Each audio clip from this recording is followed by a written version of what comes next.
13 décembre 1944, le jour où l'immense star Lupe Vélez se suicide car enceinte. Par Frédéric Lévineau, journaliste au Point. Avant Marilyn Monroe, Lupe Vélez est la star la plus chaude d'Hollywood.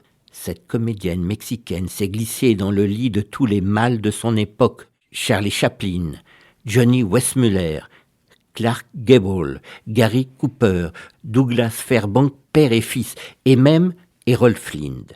Comme l'année 1944 s'achève, Lupe vit un cauchemar. Elle est enceinte d'un acteur nommé Harold Maresch. Or, ce salaud ne veut pas l'épouser.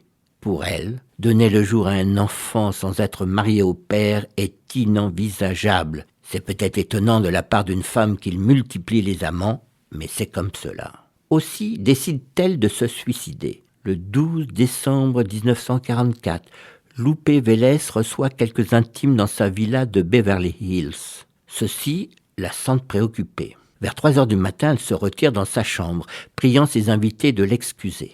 C'est le moment qu'elle a choisi pour se supprimer. Mais une star doit soigner ses adieux. Elle a pris soin dans la journée de faire garnir sa chambre de centaines de gardénias blancs.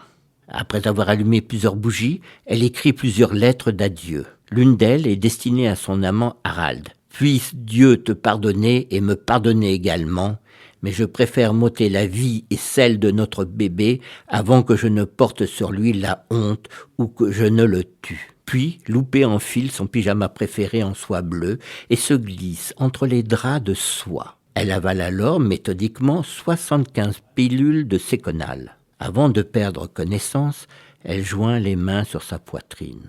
Le lendemain matin, sa secrétaire particulière la trouve. Elle avait l'air tellement en paix. Alors j'ai touché son visage. Il était froid. J'ai appelé la police. Après son suicide, on apprendra que la sœur de Lupe lui avait refusé de faire passer le bébé pour le sien.